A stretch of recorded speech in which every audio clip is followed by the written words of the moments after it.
Bom dia, paz, queridos. Que encha da sua paz. É o que nós queremos, é o que oramos, é o que oramos. Eu queria nessa manhã fazer uma coisa um pouco arriscada, para deixar vocês nervosos agora aí, né? Vai orando aí, pastor Hugo, por favor.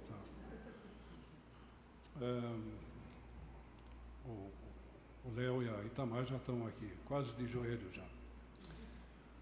Eu queria fazer um comentário, refletir um pouquinho sobre a situação do mundo hoje. Aquilo que está acontecendo ao redor do mundo, que vocês estão acompanhando, certamente nessas últimas semanas, e fazer isso dentro de uma perspectiva do reino de Deus, da palavra de Deus, naquilo que é possível. E quem sabe também, vendo um pouco qual é a nossa responsabilidade como igreja nesses tempos em que nós vivemos. Vocês já ouviram isso antes? Que a primeira vítima de qualquer conflito, de qualquer guerra, da própria polarização, é a verdade. É a primeira vítima. E nós recebemos muitas informações, e dependendo naturalmente da sua linha de pensamento, dependendo do canal de televisão ou do grupo de WhatsApp que você tem, você vai receber diferentes informações. E eu não estou dizendo que tudo é mentira, não é isso que eu estou dizendo. Eu estou dizendo que às vezes é difícil decidirmos o que é realmente verdade. É sorte que nós temos a palavra de Deus, né? Que é a verdade. E Jesus é a verdade, o caminho, né? A verdade e a vida. E já ouvimos isso, ninguém vem ao Pai senão por Ele. Naturalmente, há muitas perspectivas aqui em relação a isso. Mas o que eu queria era afirmar algumas verdades em relação ao reino de Deus. Porque se alguma coisa que, quem sabe, se confunde em nossos dias, e às vezes, quem sabe, nós pensamos que isso aqui, sim, agora é o reino, é essa questão. Por isso eu queria afirmar algumas coisas rapidamente sobre o reino de Deus. Eu vou usar aqui um PowerPoint e vamos ver se Maria Tereza aqui vai me ajudar com isso. Tá dando?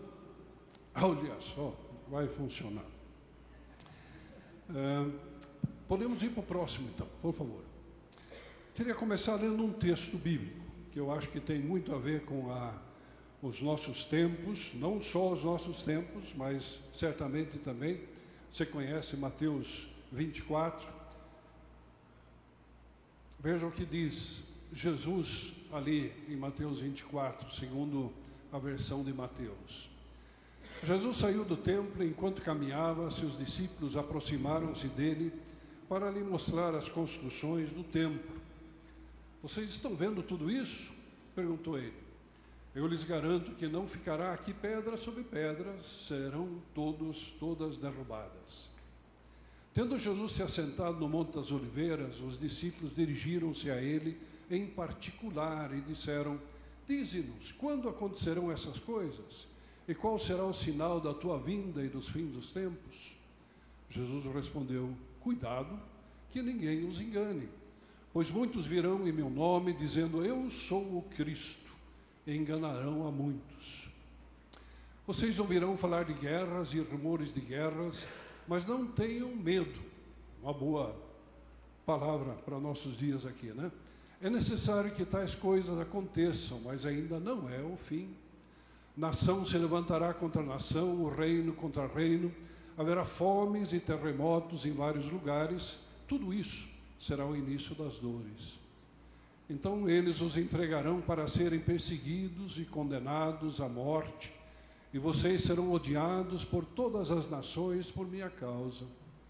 Naquele tempo, muitos ficarão escandalizados, trairão e odiarão uns aos outros, e numerosos falsos profetas surgirão e enganarão a muitos. Devido ao aumento da maldade, o amor de muitos esfriará, mas aquele que perseverar até o fim será salvo. E o verso 14, que nós conhecemos, que eu acho que é central, essencial, inclusive em nossos dias. E esse evangelho do reino será pregado em todo o mundo, como testemunho a todas as nações. E então virá o fim. Essa palavra de Jesus, no seu sermão escatológico, que nós temos nos capítulos 24 e 25 de Mateus. Próximo for. O que está acontecendo no mundo de hoje? É isso que eu queria refletir um pouco. Como entender a atual guerra no Oriente Médio, à luz da palavra de Deus? E o que significa isso para nós, como Igreja do Senhor, aqui no Bonfim, aqui em Campinas? Próximo. Essa região do mundo, ela não é nova, não. Ela tem muita história, não é verdade?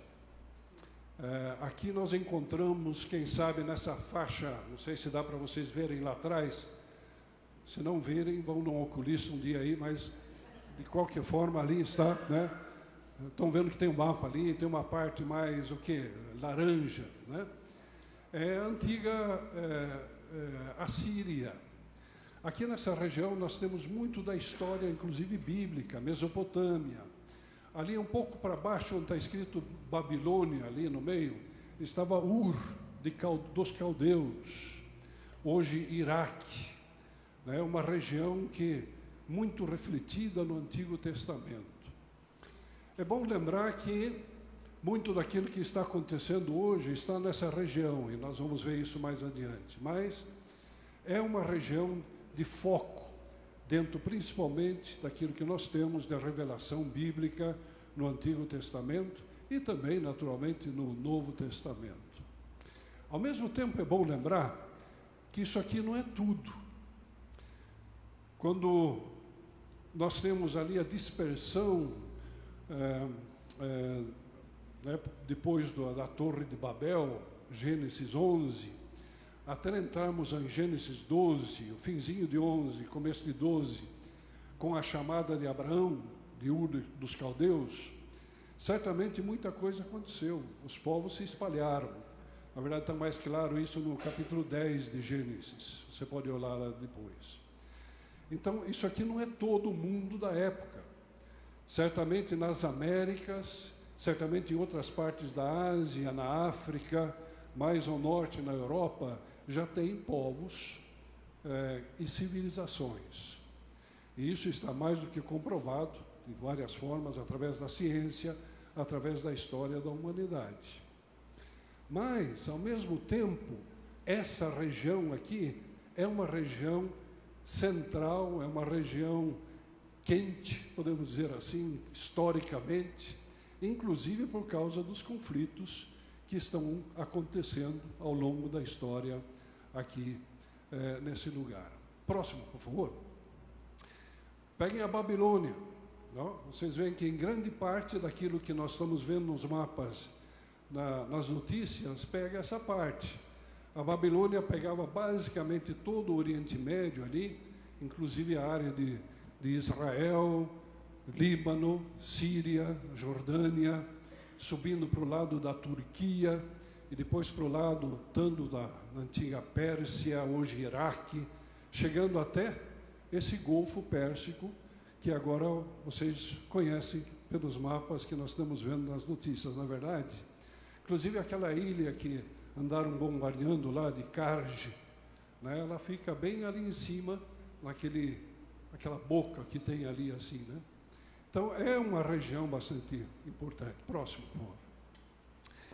E se nós olhamos, então, hoje, a situação muito está concentrada, não só dentro desse quadrado, porque pega também Israel, Líbano, mais à esquerda ali, mas é uma região de foco bastante importante que nós temos aqui. Próximo, por favor. Se nós olharmos para esses países que aqui estão, só Israel é um país onde não há uma maioria muçulmana. Líbano tem um grupo, tem uma mais liberdade religiosa, a igreja católica, a igreja ortodoxa, inclusive a igreja evangélica, é bastante forte no Líbano. Jordânia, né, país onde inclusive nós temos pessoal nosso, também é um país com um pouco mais de liberdade em relação a isso, mas a maioria, né, nesse país também, assim como os outros países, são de linha muçulmana. Não é a mesma seita muçulmana, digamos assim, tem várias linhas, né? Por exemplo, os xiitas e os sunitas, mas tem outros grupos também dentro do contexto muçulmano. E por isso nós vemos até um conflito entre eles, em grande parte. Nos alinhamos a quem? E assim por diante. Mas é justamente aqui que está acontecendo muita coisa nesse momento. Isso aqui tem a ver com o reino de Deus? Tem, claro que tem. Porque Deus quer a salvação deles também. O que vocês acham? O que Deus quer não é a morte deles através da guerra, mas quer que o Evangelho chegue lá para transformar essas vidas. Será que o poder de Deus é suficientemente forte para isso? Vale a pena refletir, né? Próximo, por favor. Então, como entender um pouco sobre isso? E eu queria refletir um pouquinho sobre essa questão. Inclusive, hoje já cantamos sobre o reino de Deus, o texto que o Hugo leu lá do Salmo 113 fala justamente sobre o reino, né? Nós temos orado sobre a vinda do reino de Deus, venha o teu reino, né? E é um conceito que nós temos já no Antigo Testamento. O reino de Deus, ele é apresentado de uma forma muito clara, e o rei, naturalmente, é o Senhor, Deus. E era importante, inclusive, para o povo de Israel, que foi escolhido na época para representar esse reino de Deus, de realmente mostrar isso, diferente das outras nações, diferente de tudo aquilo que estava acontecendo em termos de adoração a ídolos, a deuses falsos, a adoração ao Deus Criador, ao único Deus vivo e verdadeiro, que é o Senhor, que às vezes nós chamamos de Javé, né, que é uma forma de o Jeová para identificar isso. Deus, o Deus, ele é o rei. E ele é chamado de rei muitas vezes, por exemplo, nos Salmos, inclusive o Salmo 113, que eu não mencionei aqui, mas também nos profetas Isaías, Jeremias, e em todo lugar nós temos essa apresentação de um rei que estabelece o seu reino dentro daquilo que nós podemos chamar da missão de Deus, de resgatar o ser humano para uma comunhão com Ele, de reconciliar o ser humano para ter comunhão com Ele. Uma tarefa que Deus assume, digamos assim que o homem cai no pecado. Inclusive é bem provável que o Jardim do Éden, né, existindo fisicamente, estava também naquela região desde o começo ali, né? Próximo, por favor. Quem sabe o texto de Daniel 7 nos ajuda um pouco a entender a perspectiva do Antigo Testamento em relação ao reino de Deus. E o que realmente precisava acontecer na história para que o reino de Deus se estabelecesse na humanidade e na eternidade. Vocês conseguem ler o texto aí? Vamos ler junto? Na minha visão à noite, vi alguém semelhante a um filho de um homem, vindo com as nuvens dos céus. Ele se aproximou do ancião e foi conduzido à sua presença. A ele foram dados autoridade, glória e reino. Todos os povos, nações, homens de todas as línguas o adoraram. Seu domínio, um domínio eterno, que não acabará, e seu reino jamais será destruído. Essa é uma forte profecia que nós temos no livro de Daniel, numa das visões que ele tem, numas mensagens que ele recebe, que de alguma forma se reflete depois no Novo Testamento, inclusive no livro de Apocalipse. É o estabelecimento de um reino. É claro que aquilo que está acontecendo hoje não é uma questão apenas espiritual, não é uma questão apenas de conflito entre religiões, né? Às vezes, quem sabe, se enfatiza bastante que, de repente, agora nós temos um conflito entre cristãos e muçulmanos. Mas nós sabemos que, na verdade, existem muitos outros interesses, não é verdade? E eu acho que fica bem claro quando alguém expressa que quer ter o domínio, por exemplo, de toda a questão do petróleo no mundo, né? Ou quando há interesses políticos e de poder econômico expressado por outras nações, né? E nós temos esse conflito todo, China, Rússia, Estados Unidos, mas também a União Europeia, e todos envolvidos de alguma forma ao redor do mundo, com interesses nesse sentido. A grande preocupação, inclusive aqui, que tem sido expressa muitas vezes, é como é que vai ficar o preço da gasolina agora, né? Na verdade, estão menos preocupados, de uma forma geral, não você, não, né? Mas mais preocupados não com o pessoal que está morrendo lá, os inocentes, que são a segunda vítima de um conflito, mas estamos preocupados como é que isso vai afetar a nossa economia.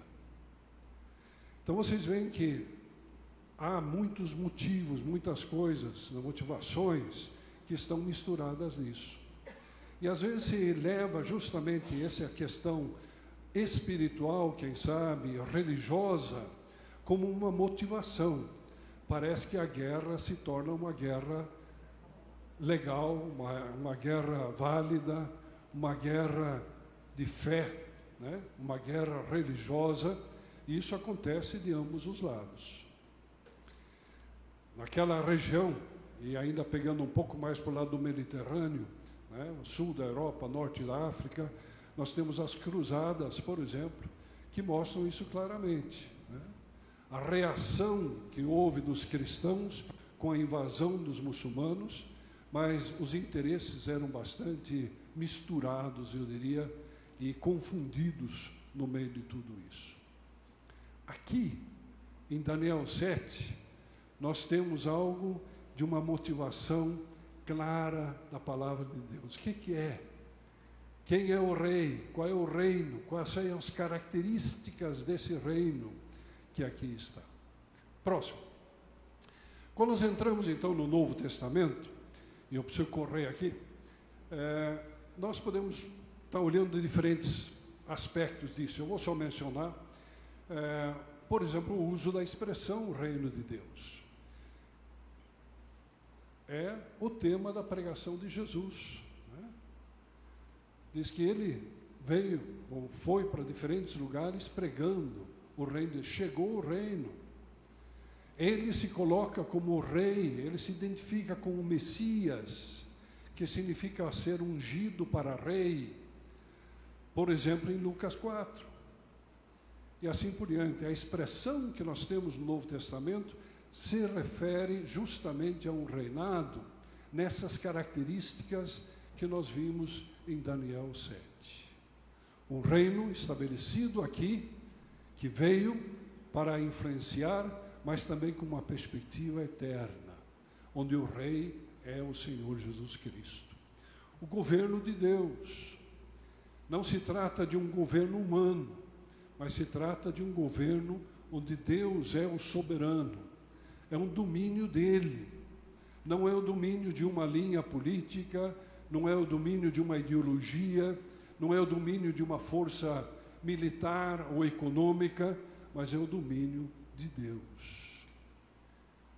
E o que Deus domina, onde Ele reina, ali há aquele termo que vocês conhecem do Antigo Testamento, shalom, a paz completa. Há uma resposta para o ser humano em todas as suas necessidades. Há uma resposta para uma sociedade que vive em conflito, em violência, proclamando a paz, a reconciliação, a justiça e assim por diante. E tem o aspecto do tempo em si. E vou pedir que você coloque o próximo. Tem uma definição que eu gosto bastante. Eu sei que ela é meio complicadinha, mas vai estar aqui, se quiser tirar foto, senão vocês pedem, eu mando para vocês. Tem um teólogo, um dos, eu diria, principais teólogos evangélicos nessas últimas décadas, chamado George Ladd, especialista nas questões escatológicas, temos vários livros dele aqui, e ele diz o seguinte: o reino é uma realidade presente, e cita versos aí, Mateus 12, 28, mas ainda é uma bênção futura, 1 Coríntios 15, 50. É uma bênção de redenção espiritual, que somente pode ser experimentada através do novo nascimento. Quem pertence ao reino, que nasceu de novo dentro do reino. Ao mesmo tempo, tem a ver com o governo das nações no mundo. Quer dizer, Deus não se coloca debaixo de qualquer outra autoridade, mas Ele tem autoridade geral e pode até delegar, ou delega a autoridade para os governantes ao redor do mundo. O reino é a esfera na qual o ser humano entra agora, através da salvação em Cristo Jesus. Mas também a realidade na qual o ser humano entrará amanhã. Quer dizer, há uma perspectiva aqui de eternidade. Ao mesmo tempo, um presente de Deus para o futuro, mas algo que já pode ser recebido no presente. A presença do reino de Deus já aqui, mas não de uma forma completa ainda. Nós podemos ter, alguma coisa das demonstrações, dos sinais do reino em nosso meio, que depois será de uma forma completa com a volta de Cristo. Eu sei que é um pouco complicado aqui, mas se vocês quiserem, depois eu posso dar uma cópia para vocês. Próximo. Algumas afirmações, textos do Novo Testamento sobre o reino. Romanos 14, 17, Paulo diz que o reino não é comida nem bebida, mas justiça, paz e alegria no Espírito Santo. Em 1 Coríntios 4, ele diz que o reino não consiste em palavra humana. Ele está fazendo uma discussão aí sobre humanismo, sobre filosofia, sabedoria humana. Ele diz, não é isso, mas é o poder de Deus. Colossenses 1, ele diz, existe o reino das trevas e o reino de Deus, com um claro contraste ao pecado, à morte e ao mal. E em João 18, temos a palavra de Jesus, que o reino não é desse mundo, quando ele é interrogado por Pilatos, se ele era rei ou não. Quer dizer, não era um reinado, não era um reino nas características terrenas, mas era um reinado que estava numa outra dimensão, assim por dizer. Próximo.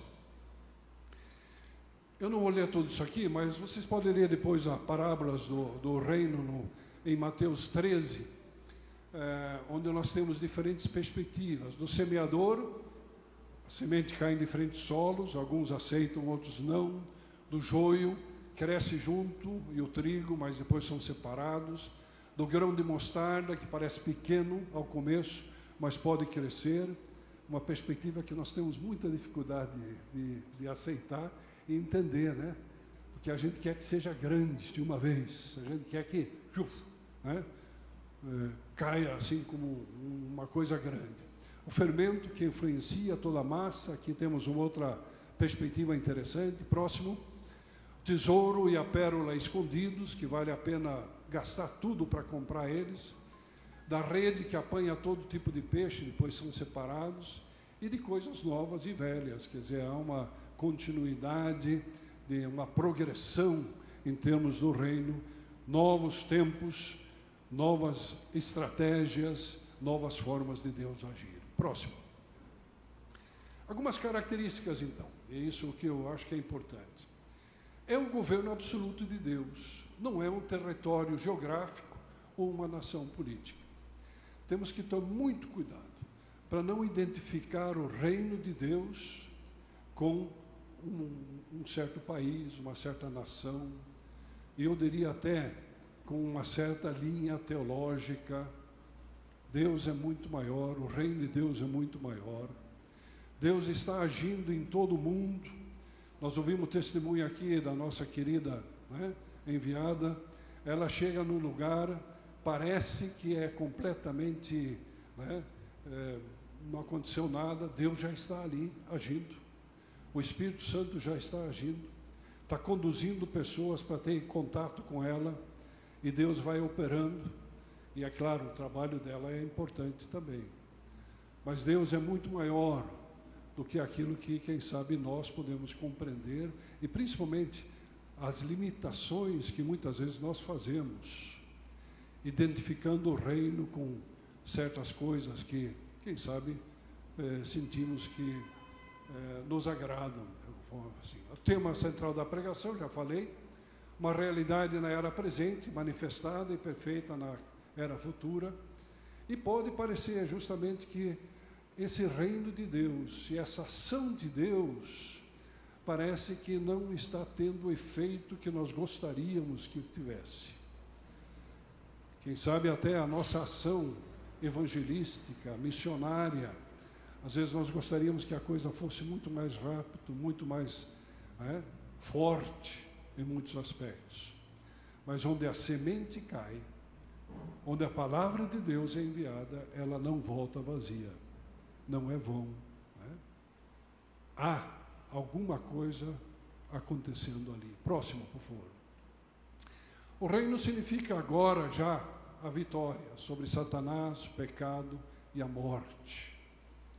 É o resultado da participação do reino, é essa salvação, vida eterna. E o que nós cantamos no começo, Um dia todo o joelho se dobrará, terá que reconhecer. E eu creio que vai ser surpresa para muita gente. Eu pensei que tinha entendido o que era o reino. Eu pensei que eu tinha entendido quem é esse Jesus, o Rei. E de repente, então, ali ele está. E todos terão que confessar. Toda língua confessará, todo joelho se dobrará.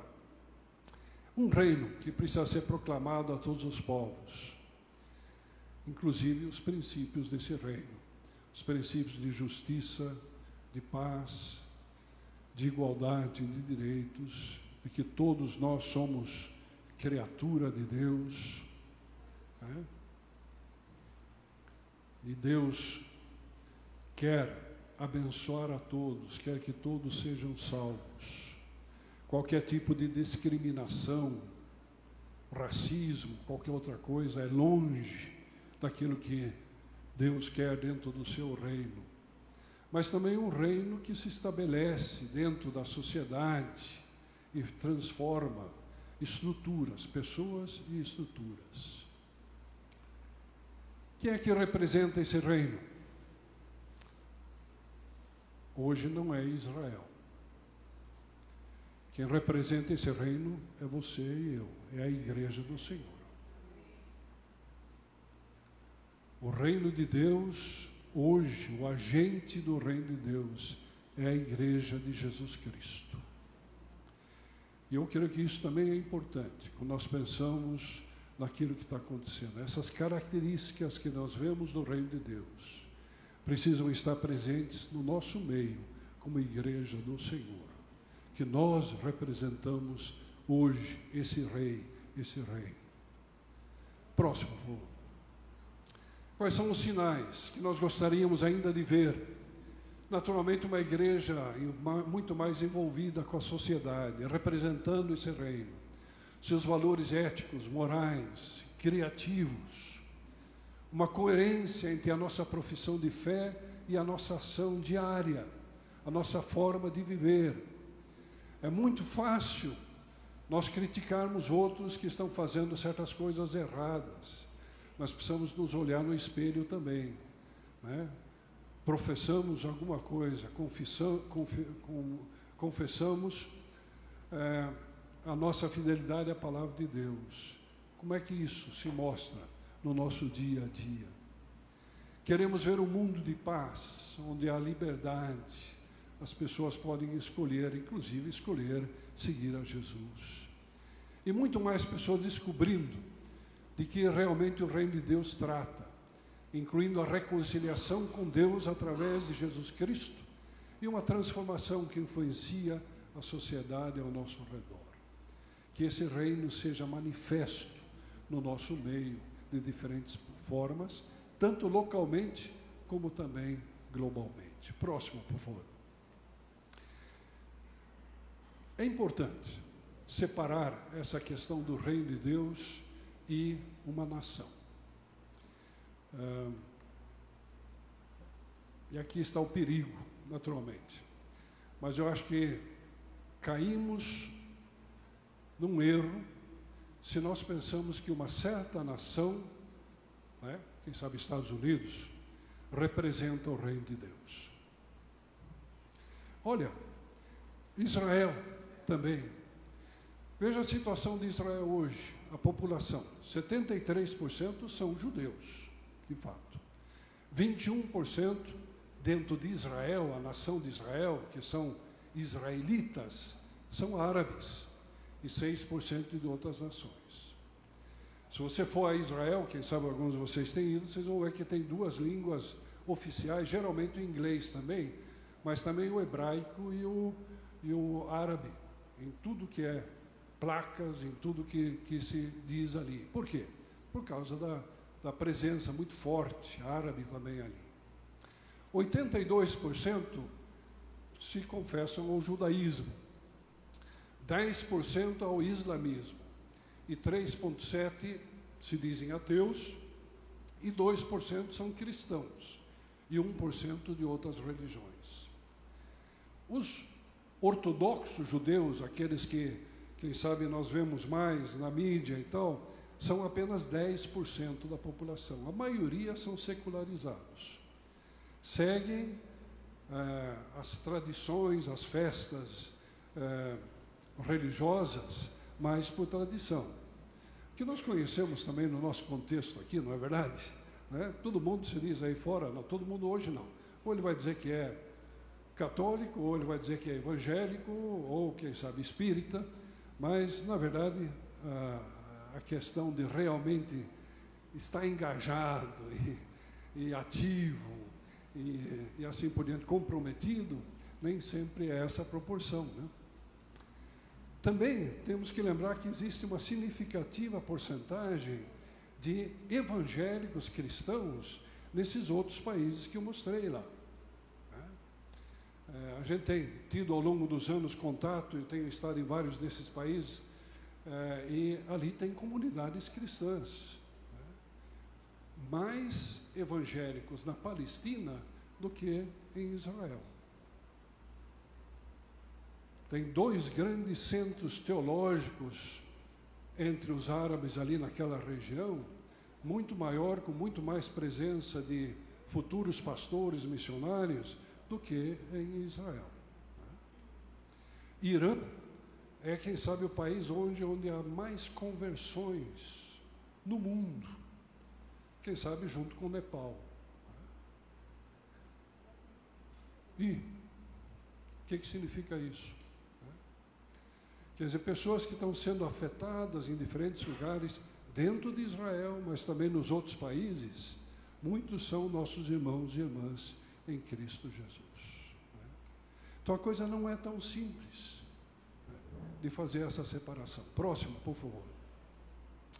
Por isso o reino de Deus, eu estou terminando, não pode ser identificado com uma nação, uma linha política, uma ideologia humana. Não existe um país, não existe uma linha política, seja qual for, esquerda, direita, centro, o que é, que representa o dele. Mas, é claro, nós queremos que os valores cristãos sejam apresentados, sejam defendidos, e certamente nós buscamos pessoas, líderes, governantes, que de alguma forma representam valores do reino de Deus. E precisamos ser bastante criteriosos em relação a isso. E eu pergunto quais são esses valores importantes no nosso contexto, na nossa tradição que se diz cristã, e como é que nós vivemos esses princípios. Próximo, por favor. Nós temos uma mensagem importante, que é o reino de Deus. Essa é a nossa mensagem. É isso que precisa ser divulgado. Um reino que não é um reino segundo os critérios humanos, terrenos, mas com dimensões globais, alcançando todos os povos, raças, línguas e nações. E eu costumo dizer isso, vocês já ouviram isso antes. Como igreja, somos enviados para dentro da sociedade, da qual fazemos parte, para representar esse reino, e somos enviados como igreja para fora no mundo, para representar esse reino de Deus, anunciando a transformação, a salvação em Jesus Cristo, anunciando aquilo que caracteriza esse reino de paz, justiça, que é o reino de Deus. Próximo. Por isso, o que nós podemos fazer como igreja? Fazer aquilo que o pastor Léo fez aqui, né? Eu gosto de chamar ele de pastor para lembrar, né, que ele é o nosso pastor aqui. Eu apresento ele como meu pastor em todo lugar. Ele fica... coitado. Orem pelo pastor Léo.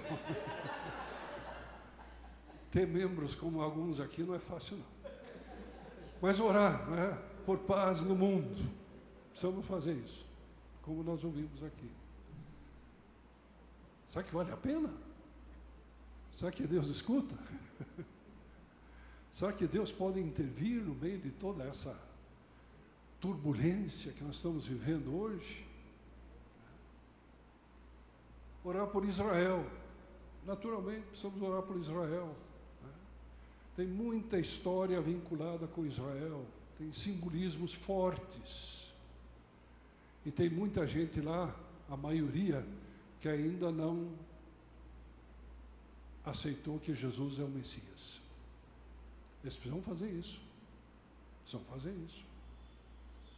Para fazer parte dessa igreja do Senhor, que hoje representa o reino. Também as outras nações envolvidas. Ore pelos Estados Unidos.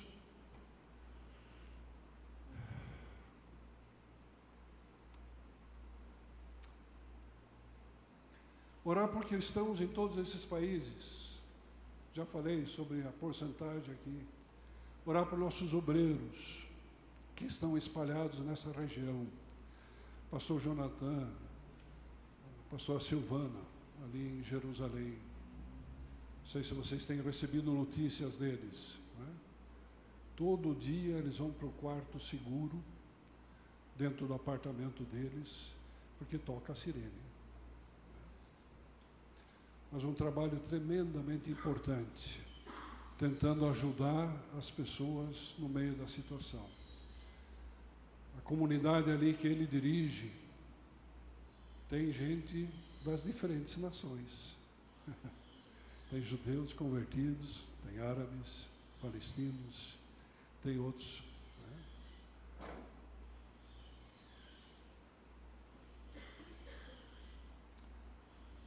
Precisamos continuar a divulgar essa mensagem do reino, que é o principal sinal, como nós vimos em Mateus 24:14, da vinda de Cristo e do fim dos tempos. Tentando manter o equilíbrio em todas as áreas, promovendo a paz, a reconciliação, a harmonia entre pessoas e nos diferentes contextos onde nós estamos. Você representa o reino de Deus. Você pode representar outras coisas também, né? Tem um pensamento ideológico ou político. Mas, em primeiro lugar, você representa o reino de Deus, né? Onde você está. E já que não podemos resolver tudo assim de uma vez, ao redor do mundo, vamos influenciar onde nós estamos, né? Cada um de nós. É importante. O reino de Deus virá de uma forma completa. A volta de Cristo, da qual também o texto fala, certamente acontecerá, e nunca estivemos tão perto da volta de Cristo como hoje, não é verdade? Mesmo que demore mais 200 anos, mas estamos mais perto do que há 1000 anos atrás.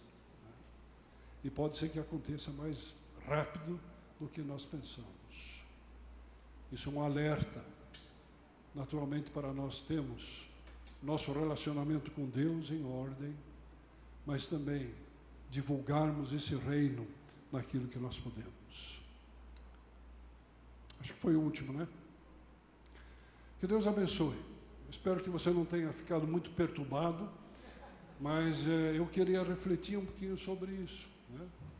Para nós entendermos, não sei se ajudou, mas um pouquinho da situação que nós estamos vivendo no mundo hoje. É bastante crítica e principalmente quando nós pensamos o que o testemunho cristão está, como é que está acontecendo ao redor do mundo hoje, né? Ore principalmente para os nossos obreiros brasileiros de outras nações que estão trabalhando nesses diferentes países, né? Para eles serem identificados com o reino de Deus e não com uma certa linha, né, política ou de interesses econômicos, seja lá o que for. Amém?